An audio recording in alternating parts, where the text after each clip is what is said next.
He whispered, "Wake up," to the dragon statue, and the mountain shook. Before we dive into this story, drop a quick hi in the comments and tell me where you're watching from. It really helps support the channel.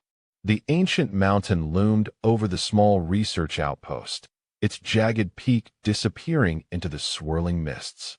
Nathan Brooks stood at the base, a lone figure dwarfed by the immensity of what locals called the Sleeping Guardian, his breath forming small clouds in the crisp morning air. No one believed Dr. Nathan Brooks when he claimed that the mountain held secrets beyond human understanding. The Archaeological Society had laughed him out of their annual conference 3 years ago. His funding was cut, his reputation shattered. Yet here he was, standing before the massive stone dragon carved into the mountainside, weathered by thousands of years, but still unmistakably not of human origin. The locals feared the mountain. The indigenous people who had lived in its shadow for generations spoke of it in hushed tones, calling it Dormeru, the Sleeping One. Their legends warned of a time when it would awaken, bringing either salvation or destruction. Nathan had spent years translating their ancient texts, learning their language, and earning their trust. "You're making a mistake, Brooks," said Tyler Grant, the expedition's security lead, approaching from behind. His military background was evident in his rigid posture and alert eyes that constantly scanned their surroundings. "We should wait for the rest of the team." "They won't come," Nathan replied, his voice barely audible over the wind that seemed to whisper through the dragon's stone teeth. "After what happened to Carter's group last month, no one's willing to risk their reputation on my theories." He didn't mention that Tyler was only here because the military had its own interest in the site, something about unusual energy readings that had been detected in recent months. "Your theories got us this far," Tyler admitted reluctantly. He adjusted the rifle slung across his back, a precaution against the local wildlife, he claimed, though Nathan suspected it was meant for threats of a more human nature. "But that doesn't mean you should go touching things before Dr. Chen arrives with the proper equipment." Nathan ignored him, placing his hand on the cold stone of the dragon's massive claw. The statue was enormous, at least 30 meters tall, carved with such precision that even after millennia of erosion, the scales were still visible, each one intricately detailed. Its head was tilted skyward, jaws open in a silent roar, wings spread as if ready to take flight. What fascinated Nathan most were the inscriptions that covered the dragon's body, symbols that matched no known human language, yet bore striking similarities to mathematical equations. He had spent years deciphering them, combining elements of linguistics, mathematics, and what some of his more open-minded colleagues had termed xenoarchaeology. "I've waited long enough," Nathan said, more to himself than to Tyler.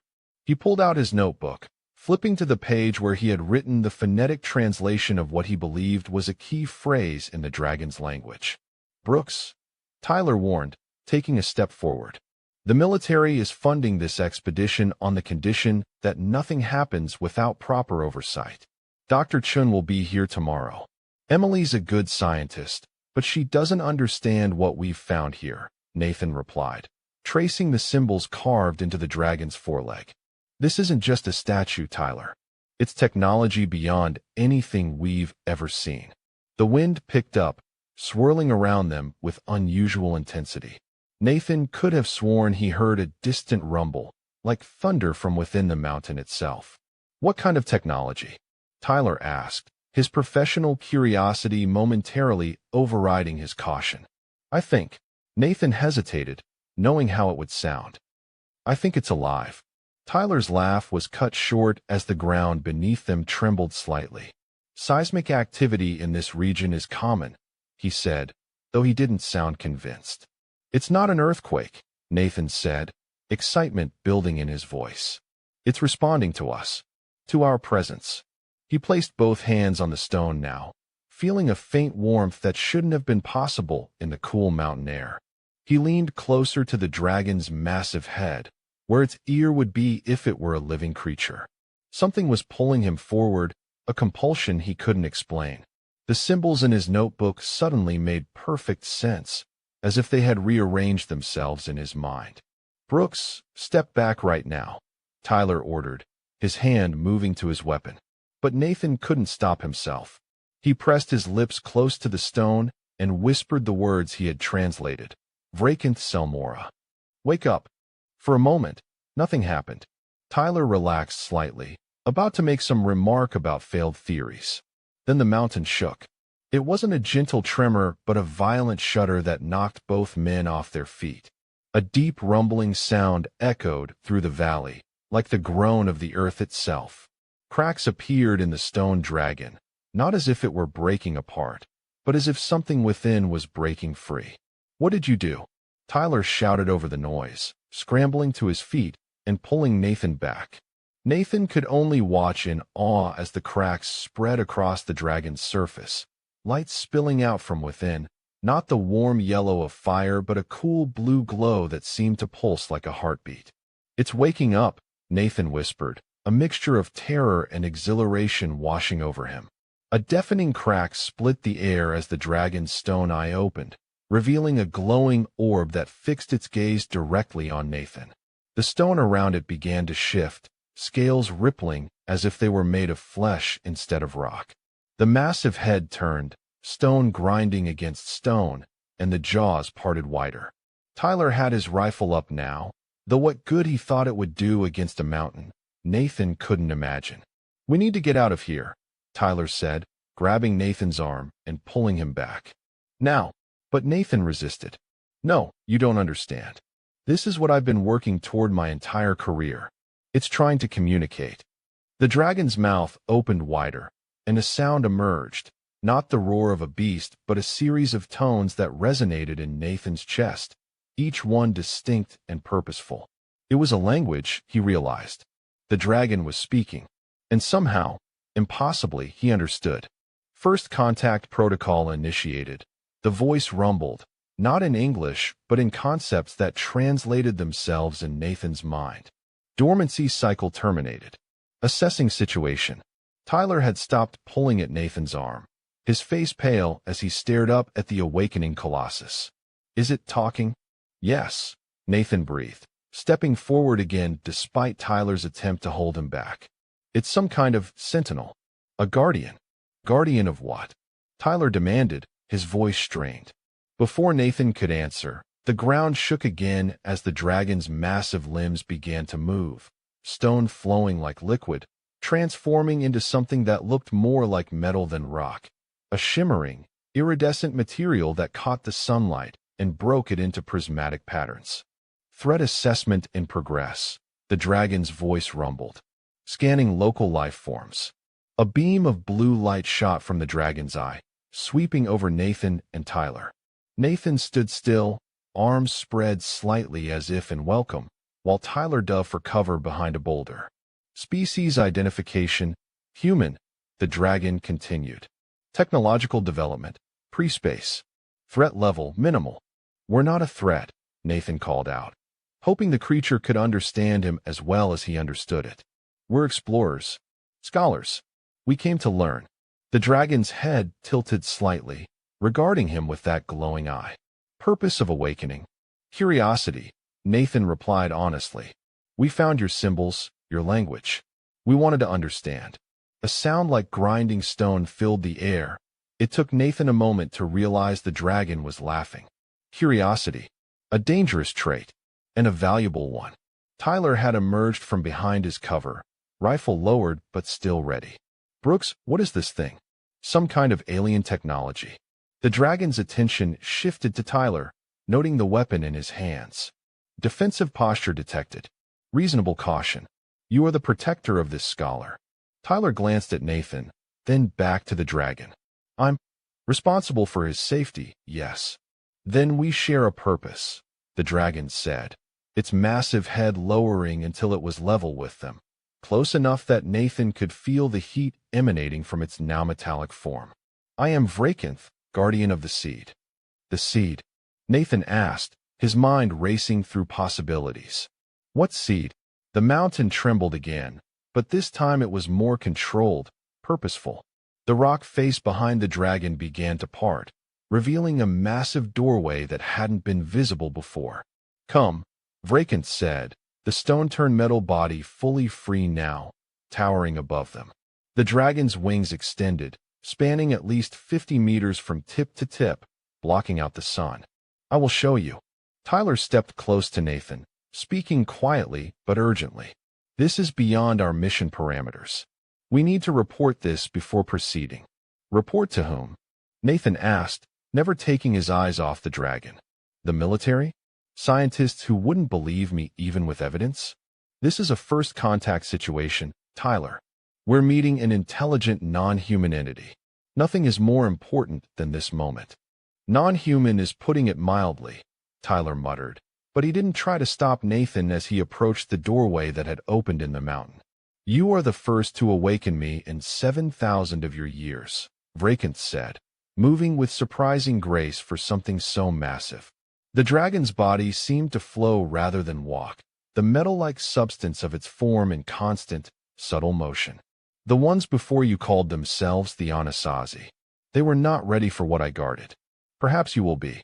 The Anasazi disappeared mysteriously, Nathan said, his archaeological mind working overtime. Their civilization collapsed around 1300 CE. Did you have something to do with that?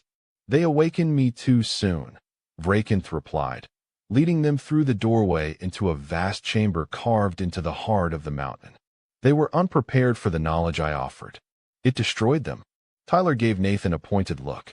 That's reassuring. The chamber they entered defied all expectations. Instead of a dark cave, they found themselves in a space that seemed larger inside than should have been physically possible.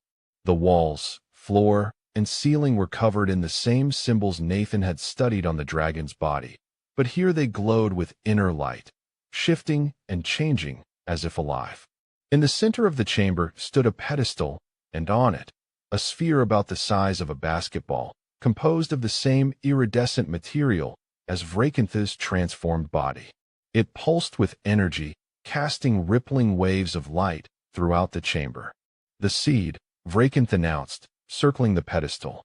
The dragon had reduced in size upon entering the chamber, now only about the size of a small bus rather than a skyscraper.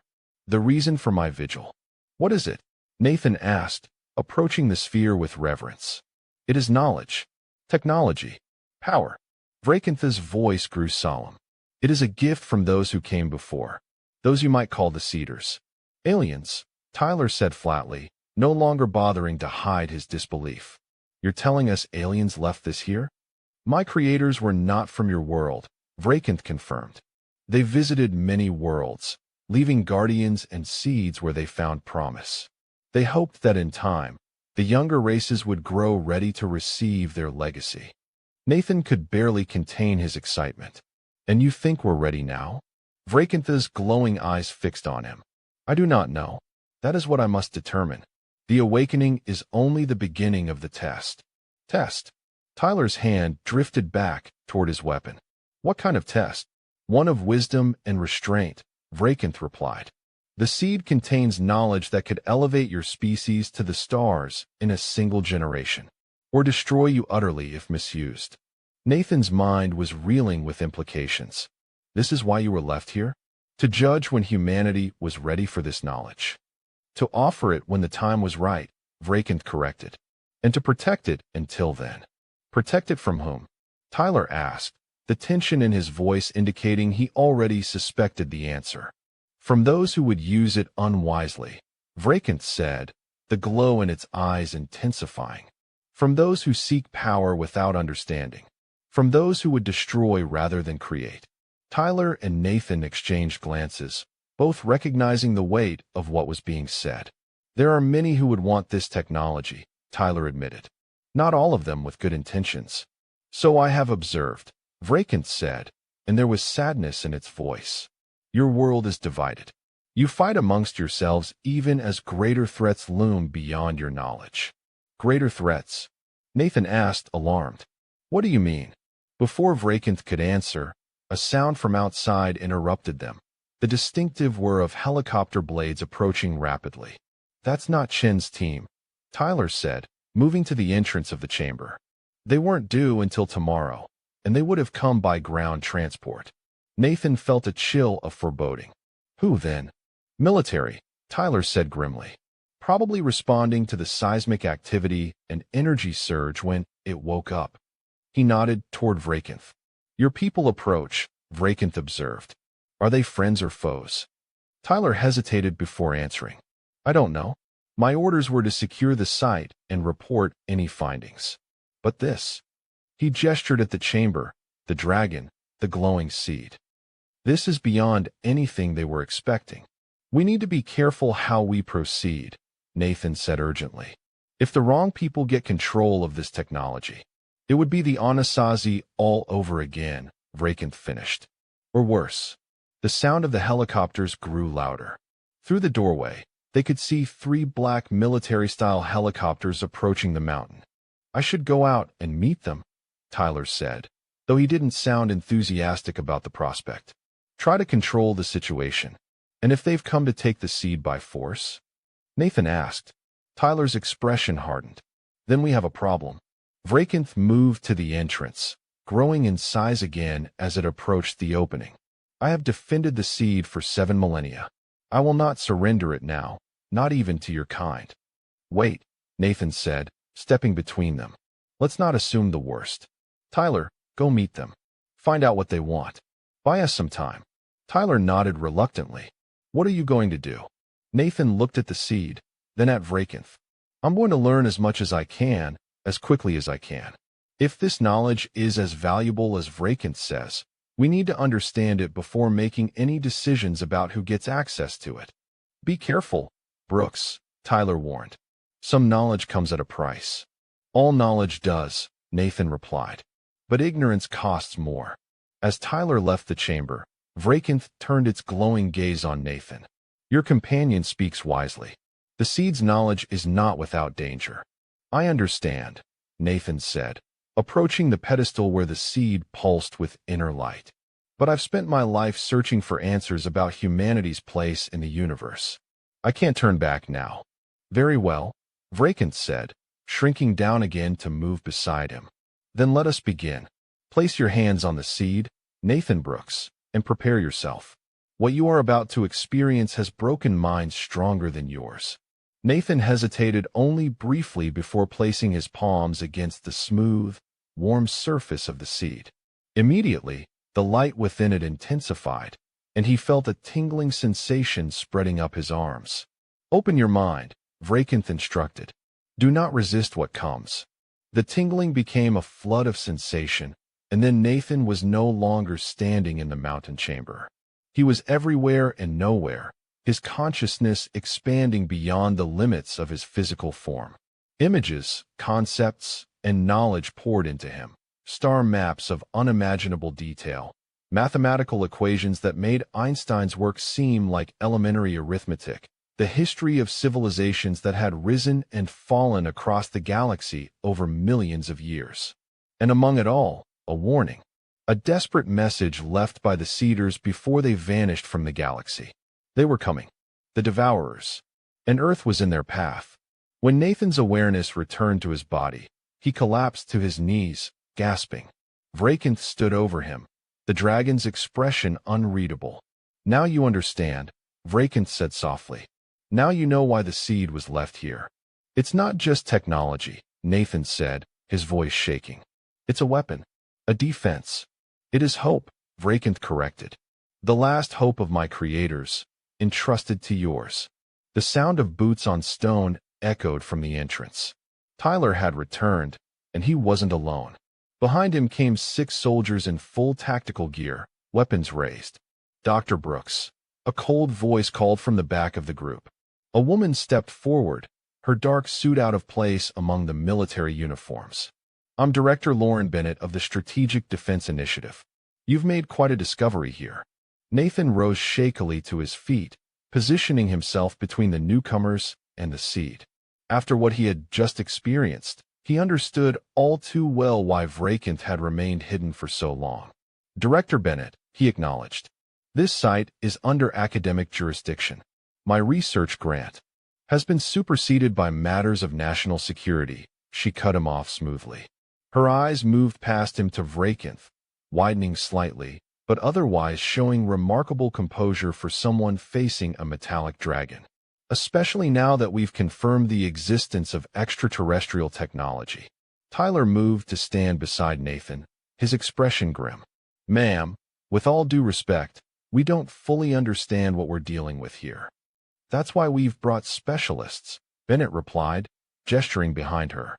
Two more individuals entered, a man and a woman in lab coats, carrying equipment cases. "Dr. Reed and Dr. Patel will help us assess this artifact.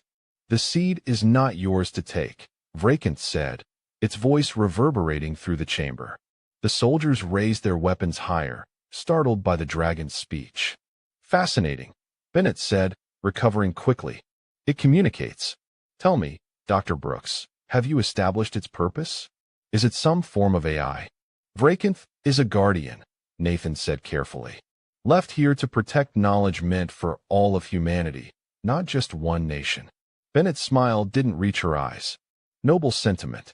But surely you understand that such technology needs to be secured and studied under controlled conditions."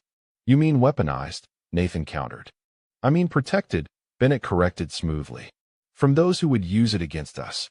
You're not naive enough to think other countries aren't searching for the same advantages, are you?" Before Nathan could respond, one of the scientists, Dr. Reed, approached the seed, scanner in hand. "Incredible energy readings. Like nothing we've ever recorded." "Step away from the seed," Vrakanth warned, the metal of its body rippling with tension. Reed ignored the warning, reaching out toward the glowing sphere. "Dr. Reed, wait." Nathan called out, but it was too late. As Reed's fingers touched the surface of the seed, a pulse of energy knocked everyone in the chamber off their feet. The scientist was thrown back several meters, his body smoking slightly as he landed in a crumpled heap. "Open fire," Bennett shouted as she scrambled to her feet. "No," Nathan cried, but the soldiers were already shooting, bullets pinging harmlessly off Vrakanth's metallic form.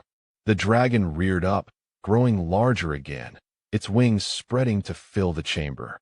"I warned you," it roared, no longer using the calm, measured tones of before. "The seed is not for those who come with weapons and demands." A wave of energy emanated from Vrakanth's body, sending the soldiers flying backward. The chamber began to shake, stones falling from the ceiling. "The mountain's collapsing," Tyler shouted, pulling Nathan toward the exit. "We need to get out." Nathan resisted, looking back at the seed. "We can't leave it." "You must," Vrakanth said, moving to shield the seed with its body. "This place is no longer safe. I will protect the seed as I always have. Go now, Nathan Brooks. Remember what you have learned. Prepare your people for what is coming." The shaking intensified, and Tyler finally succeeded in dragging Nathan toward the exit. They passed Bennett, who was barking orders into a radio as her team retreated. "This isn't over," she called to Nathan as they fled the collapsing chamber. "Whatever's in there, it belongs to us now." "You're wrong," Nathan replied. But there was no time for further argument as they raced out of the mountain. They emerged into chaos. The helicopters were taking off, abandoning the soldiers who were running from the trembling mountain. The massive stone dragon visage on the mountainside was crumbling, rocks tumbling down the slope with thunderous crashes. "Get down," Tyler shouted, pulling Nathan behind an outcropping as debris rained around them. For several minutes, they could only huddle there as the mountain shook itself apart. When the rumbling finally subsided, they emerged to find the entrance to the chamber completely sealed by fallen rock. The dragon carving that had stood for thousands of years was gone, leaving only a scarred cliff face. "Vrakanth," Nathan whispered, staring up at the ruined mountainside. "The seed. Gone," Tyler said, dusting himself off. "Buried." But Nathan shook his head slowly. "No, not gone. Hidden again. Vrakanth is protecting it, just as he always has." He turned to Tyler, his eyes bright with the knowledge the seed had shared. "And now we have work to do." "What work?" Tyler asked, eyeing the military helicopters that were circling back toward them. Nathan looked up at the sky, seeing it differently now, not as a blank blue canvas, but as a vast ocean filled with unseen dangers and wonders. "To prepare," he said simply. They're coming, Tyler. And we need to be ready when they arrive. As the helicopters landed and Bennett emerged with a fresh team of soldiers, Nathan squared his shoulders. The knowledge from the seed burned in his mind. Star charts, technologies, warnings. Humanity had allies among the stars, he now knew, and enemies beyond imagination. The test had only just begun. 6 months later, Nathan sat in a sterile government facility, staring at the wall of his so-called office. The military had been debriefing him for weeks, extracting every scrap of information they could about Vrakenth and the seed. But Nathan had been careful, revealing only fragments of what the seed had shown him. "Good morning, Dr. Brooks," Director Bennett said as she entered without knocking. She placed a tablet on the desk showing satellite imagery of the mountain, collapsed, with no trace of the dragon statue. Nothing new to report. No energy signatures, no unusual readings. "It's as if your dragon never existed." "Vrakenth," Nathan corrected. "And just because you can't detect him doesn't mean he's gone." Tyler Grant entered, now wearing a colonel's insignia. After Bennett left, he closed the door and lowered his voice.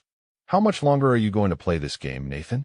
Bennett is pushing for you to be transferred to a more secure facility for psychological evaluation."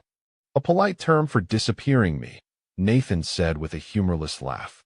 "Which is why we need to move forward with our plan. Tonight." "Emily?" Nathan asked, referring to Dr. Emily Chun. "In position," Tyler confirmed. "The network is in place." After the incident, Nathan had been quietly building connections. Archaeologists, linguists, astronomers, physicists, sharing carefully coded messages about what he had learned. Hours later, as the facility settled into night operations, the lights in Nathan's room flickered 3 times. It was time. Nathan activated a signal booster he'd assembled from smuggled components. The emergency lights came on as the facility's power fluctuated, and his door unlocked. He encountered only one guard, an ally in their growing network. "Dr. Brooks," a voice called as he reached the exit. Dr. Julia Patel, one of Bennett's scientists, approached and handed him a data drive. "Everything we've learned about the energy signatures from the mountain. I don't believe this knowledge should be monopolized by any single government." A distant alarm sounded. Their window was closing. Outside, Emily Chun waited in a maintenance truck. They crashed through the perimeter fence and sped into the desert night. Nathan made a call. Sleeping Guardian awakened. "Acknowledged," Professor Ryan Mitchell replied. "The network is activated. Coordinates for the secondary site confirmed." 3 weeks later, Nathan stood on a Himalayan plateau with a small team, the core of what they called the Sentinel Network. Before them loomed a massive stone structure, half buried in the mountainside. "It matches the coordinates exactly," Emily said, "and the symbols around the entrance are consistent with those from Vrakenth's chamber." The ground vibrated, and symbols on the rock face began to glow. The entire surface shifted, revealing a dark opening. From within came a soft blue glow as a figure emerged, not a dragon like Vrakenth, but a towering humanoid form composed of living crystal, filled with swirling lights like a galaxy of stars. "Oranos," Nathan breathed, recognizing the Guardian from his visions. "You have awakened Vrakenth," it said, its voice resonating directly in their minds. "The sequence has begun. We've formed a network," Nathan explained. "Scientists, engineers, thinkers from around the world, working in secret to prepare for the Devourers. The Devourers approach more rapidly than calculated," Oranos warned. "Your world has less than 5 years before first contact." The Guardian revealed a glowing tetrahedron within its chest, the Star Forge. Unlike Vrakenth's seed, which contained knowledge, the Star Forge contains power. Raw creation energy that, if misused, could tear your world apart. "How do we access it safely?" Emily asked. "Through consensus," Oranos answered. "The Star Forge cannot be controlled by any single human. It requires a harmony of minds, a shared purpose and vision." The distant sound of helicopter rotors echoed across the plateau. Bennett's forces had tracked them. Oranos raised a crystalline arm, creating an energy field around the area. "I will provide you time." You must take the Star Forge and continue your work. The tetrahedron emerged from the Guardian's chest and shrank to a portable size. It now awaits the consensus to activate. When you have gathered those chosen to operate it, the Star Forge will recognize your combined intent. Will you come with us? Nathan asked. My purpose is different. I must remain to activate the next phase, awakening the other Guardians around your world. All must be united for humanity to stand against what comes. Then how do we find the others? The star map within your mind. The locations were shared when you touched Tarn'eth's seed.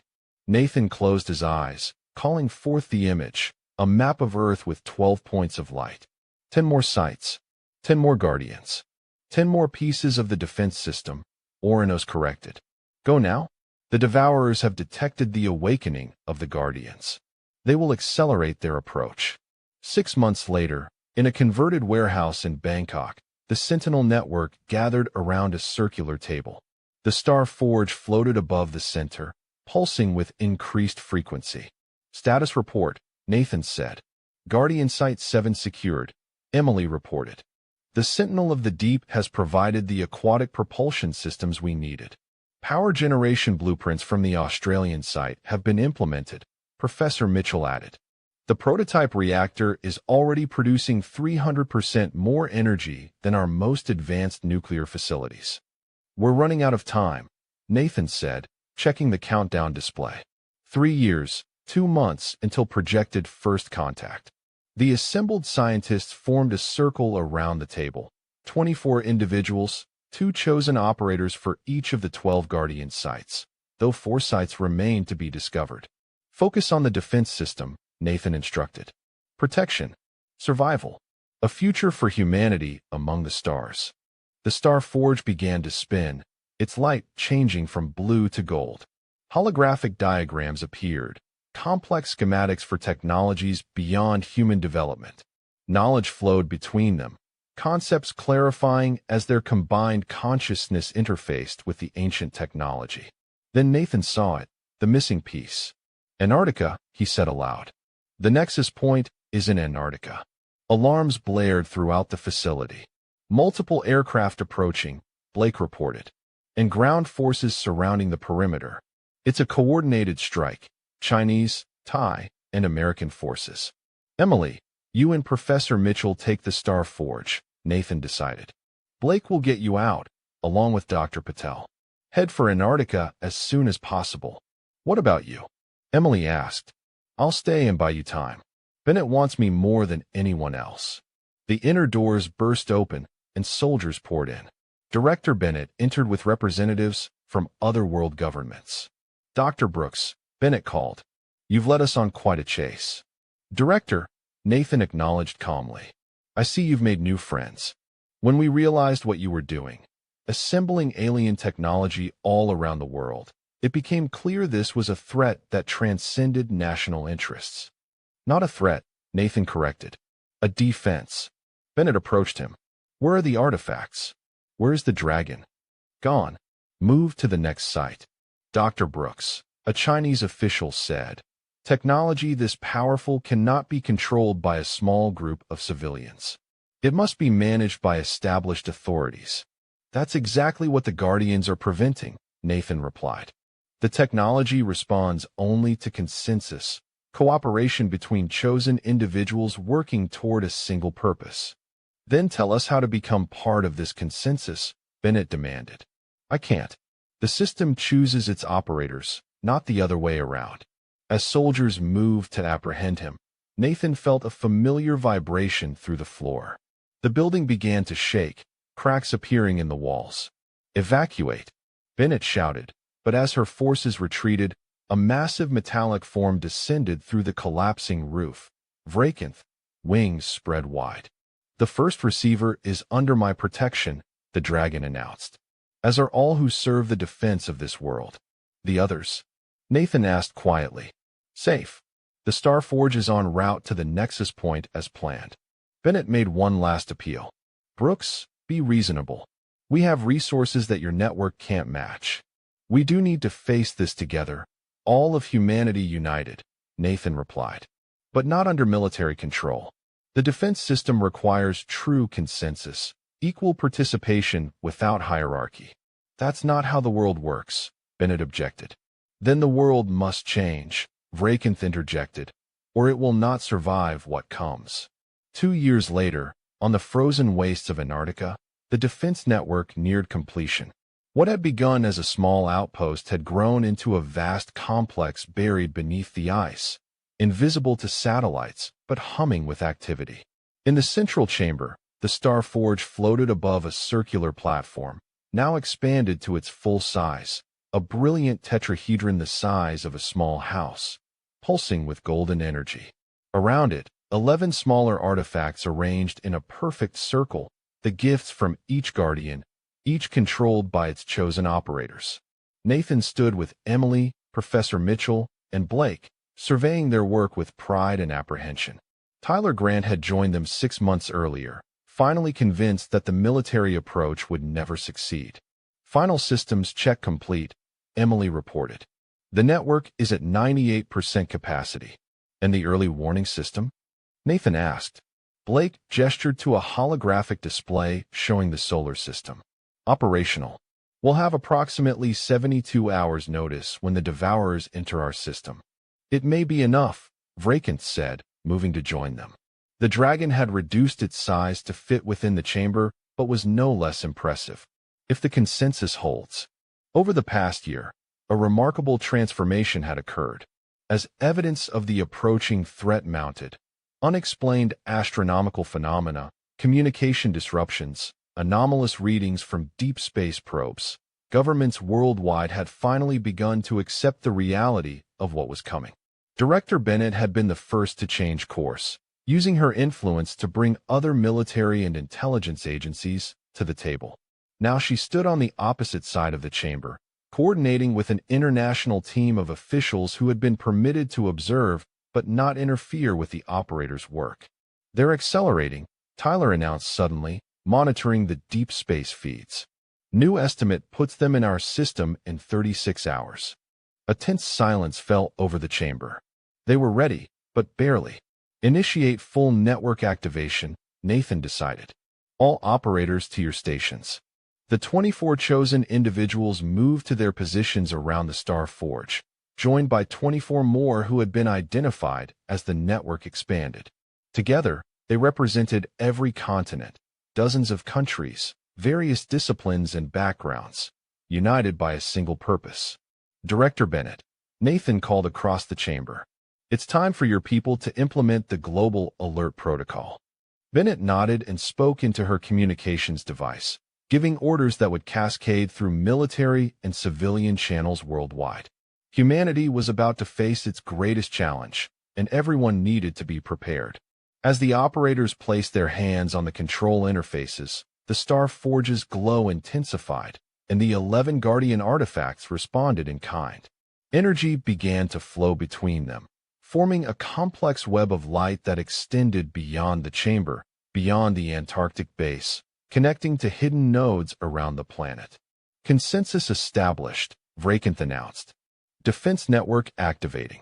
Nathan felt the familiar sensation of shared consciousness as his mind linked with the others through the ancient technology. But this time, it extended further, touching minds across the Earth as the network brought humanity together in ways never before possible. Through this expanded awareness, he sensed the Devourers clearly for the first time, vast entities of technology and corrupted life, hungry for new worlds to consume. They had destroyed thousands of civilizations, absorbed countless species, and now their attention was fixed on Earth. But they were about to encounter something they had never faced before, a young species armed with the legacy of the Cedars, united in purpose, refusing to be consumed. The Star Forge reached full power, its energy connecting with the planetary grid. All across Earth, structures hidden for millennia activated. Ancient technology buried beneath mountains, oceans, and deserts, now awakening to serve its purpose. A shimmering field began to form in the upper atmosphere, visible from the ground as rippling curtains of light similar to the aurora borealis, but spanning the entire planet. The shield that would protect Earth from the Devourer's initial assault was taking shape. First stage complete, Emily reported. Planetary shield at 70% and rising. Second stage initiated, Professor Mitchell added. Orbital defense platforms deploying. Around the Earth, satellites that had been secretly modified by the network were transforming, unfurling complex structures that formed a secondary defensive layer in space. They've detected our defenses, Tyler warned, watching the incoming data. They're changing course, accelerating again. Nathan nodded, unsurprised. They've never encountered resistance like this before. They're curious. Or concerned, Vrakenth suggested. For the first time, they face prey that can fight back. The next 24 hours passed in a blur of activity as the defense network was pushed to its limits, systems activated ahead of schedule, operators working in shifts to maintain the consensus that powered everything. The Devourers continued to accelerate, cutting the projected arrival time in half. They'll reach lunar orbit in 60 minutes, Blake announced grimly. Nathan gathered the core team for one final briefing. This is what we've prepared for. The shield will hold against their initial probes. The orbital platforms will intercept their scout ships. But the real test will come when they realize we're not easy prey and bring their main force to bear. Will the defenses be enough? Emily asked what everyone was thinking. They have to be, Nathan replied. But remember, the technology itself is only part of the solution. The Cedars designed these defenses to be powered by consensus, by unity. As long as humanity stands together, the network will hold. Director Bennett approached their group, her expression solemn. The world's leaders are standing by. Every major population center has been prepared. People are frightened, but they're ready. Thank you, Nathan said sincerely. We couldn't have achieved this level of cooperation without your help. Bennett nodded. I was wrong to try to control this. Some powers are meant to be shared, not seized. A warning tone sounded throughout the facility. They're here, Tyler announced. On the main display, they watched as the first wave of the Devourers entered the Earth-Moon system, sleek, dark vessels that seemed to absorb light rather than reflect it, moving with unnatural precision. Consensus at maximum, Vrakenth reported as the operators poured their collective will into the defense network.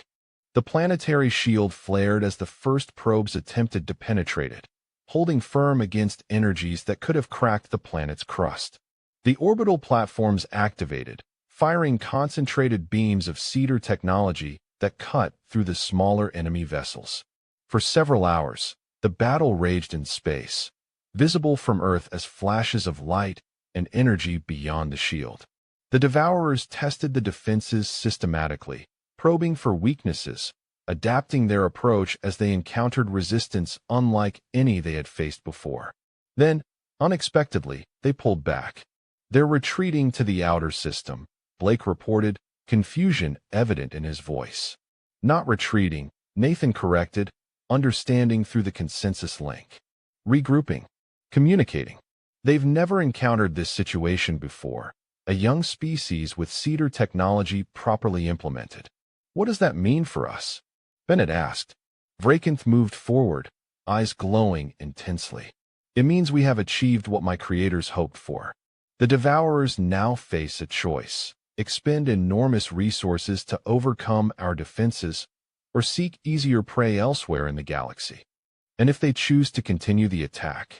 Emily asked. Then we stand and fight, Nathan said firmly. With every resource the Cedars left us, with every mind united in defense of our world, we show them that humanity will not be devoured. Hours turned into days as the standoff continued.